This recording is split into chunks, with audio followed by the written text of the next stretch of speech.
స్థానికుడైన తనకు ఒక్క ఛాన్స్ ఇస్తే భీమిలిని అభివృద్ధి చేసి చూపిస్తా కాంగ్రెస్ అభ్యర్థి అడ్డాల వెంకటవర్మరాజు. భీమిలి అసెంబ్లీ స్థానానికి కాంగ్రెస్ అభ్యర్థిగా అడ్డాల వెంకటవర్మరాజు ఎన్నికల బరిలో దిగారు. ఇంతవరకు స్థానికేతరులే ఈ నియోజకవర్గంలో ఏలుబడి ఏలారు. అప్పల నరసింహరాజు తర్వాత 15 ఏళ్లు స్థానికేతరుల పాలన కొనసాగింది. కాంగ్రెస్ పార్టీ తొలిసారిగా భీమిలి ఎమ్మెల్యే అభ్యర్థిగా అడ్డాల వెంకటవర్మరాజును బరిలోకి దింపింది. స్థానికుడైన తనకు ఒక్క అవకాశం ఇస్తే అందరికీ అందుబాటులో ఉంటూ సేవ చేస్తానంటున్న కాంగ్రెస్ అభ్యర్థి అడ్డాల వెంకటవర్మరాజుతో మా bureau chief Chittibabu face to face. ఈ సార్వత్రిక ఎన్నికల్లో భీమిల్లో హామీలు పోటీ చేస్తున్నారు. ఒకవైపు గంట, మరోవైపు ముచ్చించెట్టి శ్రీనివాసరావు కూడా ఎన్నికల రంగంలో ఉన్నారు. కాంగ్రెస్ అభ్యర్థిగా ఇప్పుడు వర్మ గారు ఆ నియోజకవర్గంలో పోటీ చేయబోతున్నారు. వర్మ గారిని అడిగి మరి వివరాలు తెలుసుకుందాం. చెప్పండి సార్, ఎట్లా మీరు ఆ నియోజకవర్గంలో మీరు ఎలా ఇంట్రడ్యూస్ చేసుకుంటారు? నా పేరు అడ్డాల వెంకటవర్మరాజు. నేను కాంగ్రెస్ పార్టీ తరఫున భీమిలి నియోజకవర్గ ఎమ్మెల్యే అభ్యర్థిగా పోటీ చేస్తున్నాను. ఇప్పటివరకు భీమిలి నియోజకవర్గంలో స్థానికేతరులు మాత్రమే పోటీ చేశారు. అప్పల నరసింహరాజు గారి తర్వాత భీమిలిలో స్థానికులకు అవకాశం లేదు. ఈ స్థానికులు ఒక ఆయన 10 ఏళ్ళు, ఇప్పుడు అవంతి శ్రీనివాసరావు 10 ఏళ్ళు భీమిలి నియోజకవర్గాన్ని ఆయన పరిపాలించారు. అలాగే ఇప్పుడు గంటా శ్రీను ఒక 5 సంవత్సరాలు పరిపాలించారు. కానీ ఇవాళ వాళ్ళిద్దరూ ఈ ప్రాంతం వ్యక్తులు కాదు, భీమిలికి సంబంధించిన ఒక ఆయన నుంచి కృష్ణా జిల్లా, ఒక ఆయన నుంచి ప్రకాశం జిల్లా. అలాంటి లోకల్ పీపుల్ లేకుండా స్థానికేతరులకి ఆ పార్టీలు అవకాశం ఇస్తున్నాయి.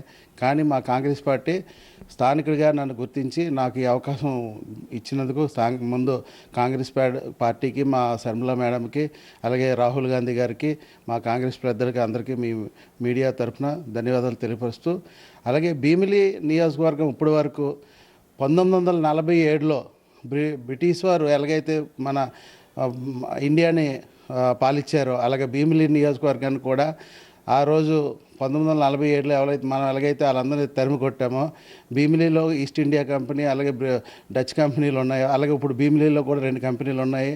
ఒకటి అవంతి కంపెనీ, 2 గంటా కంపెనీ. ఆ 2 కంపెనీలు కూడా మా కాంగ్రెస్ పార్టీ బ్రిటిష్ వారిని ఎలాగైతే తరిమి కొట్టారో ఇప్పుడు ఇవాళ కొట్టే ప్రయత్నంలో మేము ఉన్నాం. అలాగే భీమిలి ప్రజలు కూడా అదే పరిస్థితిలో ఉన్నారు. ఎందుకంటే స్థానికులకి అవకాశం ఇవ్వట్లేదు, స్థానికులను ఎంకరేజ్ చేయట్లేదు. ఇది వైసీపీ కానీ టీడీపీ కానీ ఇవాళ ఖచ్చితంగా అవకాశం ఇవ్వట్లేదు స్థానికులకి. అలాగే మా కాంగ్రెస్ పార్టీ అవకాశం ఇచ్చినందుకు ఖచ్చితంగా భీమిలి ప్రజలందరూ నన్ను అభినందనతో ఫోన్లు చేసి నాకు వాళ్ళు అభినందనలు తెలియపరుస్తున్నారు. ఖచ్చితంగా కాంగ్రెస్ పార్టీకి రాజశేఖర రెడ్డి ఉన్నప్పుడు ఎలాగైతే వైభవం ఉందో ఆ వైభవం మళ్ళీ మేము తీసుకొస్తాం. కాంగ్రెస్ పార్టీ గెలుపు పదంలో మేము ముందుకు తీసుకెళ్తామని మీకు తెలియపరుస్తున్నాం. అంటే ముఖ్యంగా అంటే భీమిల్లో చాలా పురాతనమైనటువంటి మున్సిపాలిటీ ఉంది. ఆ మున్సిపాలిటీని మీరు ఇంకా అభివృద్ధి చేసే దిశగా ఏమైనా ప్రయత్నం చేస్తారు?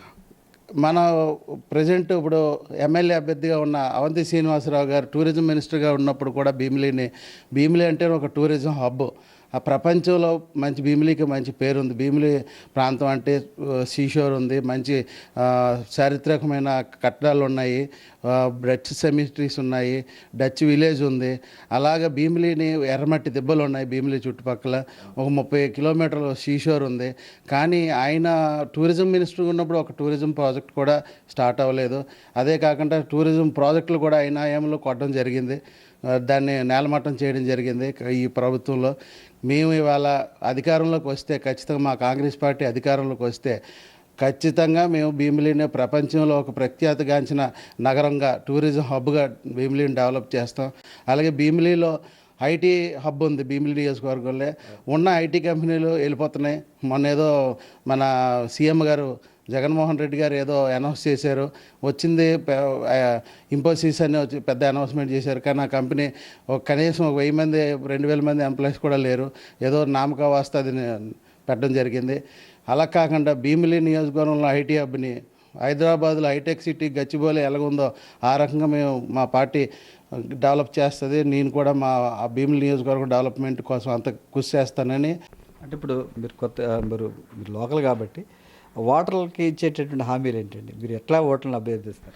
ఒకటేనండి, భీమిలి అభివృద్ధి కావాలంటే ఖచ్చితంగా కాంగ్రెస్ పార్టీకి మీరు ఓటేయాలి. ఎందుకంటే భీమిలి ఇప్పుడు వచ్చే నాయకులందరూ భీమిలి వాడుకోవడం, భీమిలిలో వాళ్ళ ఆస్తులు డెవలప్ చేసుకోవడం, వాళ్ళ బిజినెస్లు డెవలప్ చేసుకొని వెళ్ళిపోతున్నారు. కానీ భీమిలి డెవలప్మెంట్ లేదు. నేను ఓటర్లకు చెప్పేది ఒకటే, మీ పిల్లల భవిష్యత్తు బాగుపడాలి, ఉద్యోగ అవకాశాలు రావాలి, మన భీమిలి డెవలప్ అవ్వాలంటే కాంగ్రెస్కి ఓటేయండి. మా కాంగ్రెస్ పార్టీని గెలిపించండి. నన్ను ఒక స్థానికుడిగా అవకాశం కల్పించండి. మీలో ఒక వ్యక్తిగా ఇవాళ అవంతి శ్రీనివాసరావు గారి ఇంటికి వెళ్ళాలంటే గేట్ బయట మీరు వెయిట్ చేయాలి. అలాగే అవంతి గంటా శ్రీనివాస్ దగ్గరికి వెళ్ళాలని చేతులు కట్టుకుని నిలబడాలి. కానీ ఇవాళ ఆ పరిస్థితి కాదు. నేను స్థానికుడిని, తమ్ముడు, బ్రదరు, లేకపోతే ఏం మామ అని పిలిచే పరిస్థితి. వాళ్ళు నేను అక్కడే పుట్టా, అక్కడే పెరిగా, అక్కడ చదువుకున్న వ్యక్తిని, నేను లా గ్రాడ్యుయేట్ని. కాబట్టి నాకు ఒక అవకాశం ఇవ్వండి. మీ అమూల్యమైన ఓటు ముద్దను కాంగ్రెస్ పార్టీ మీద వేసి, హస్తం గుర్తుపై వేసి కాంగ్రెస్ పార్టీని గెలిపించాలని, గెలిపిస్తే ఖచ్చితంగా మీ పిల్లల భవిష్యత్తు బాగుంటుంది, ఉద్యోగ అవకాశాలు కల్పిస్తాం. అలాగే మా 9 గ్యారంటీలు, మా కాంగ్రెస్ పార్టీ అనౌన్స్ చేసిన 9 గ్యారంటీలు ఒక అద్భుతమైన గ్యారంటీస్. అవి ప్రతి గడపకి మేము అందేటట్లు చేస్తాం. ఈ మనం అనుకున్న పనులు జరగాలంటే కాంగ్రెస్ పార్టీ ఖచ్చితంగా గెలవాలి. మార్పు రావాలంటే కాంగ్రెస్ ఓటేయండి. ఒక అవకాశం మాకు కల్పించిన స్థానికులుగా కోరుకుంటూ ఈ అవకాశం ఇచ్చి మీ అందరికీ ధన్యవాదాలు. ఇది స్థానికంగా ఉంటున్న తనకు భీమిలి అసెంబ్లీ నియోజకవర్గంలో కాంగ్రెస్ అభ్యర్థిగా తనను గెలిపించాలని వర్మ కోరుతున్నారు. కెమెరా పర్సన్ గాయతో చిట్టుబాబు, ఎస్టీవీ, విశాఖ నుంచి.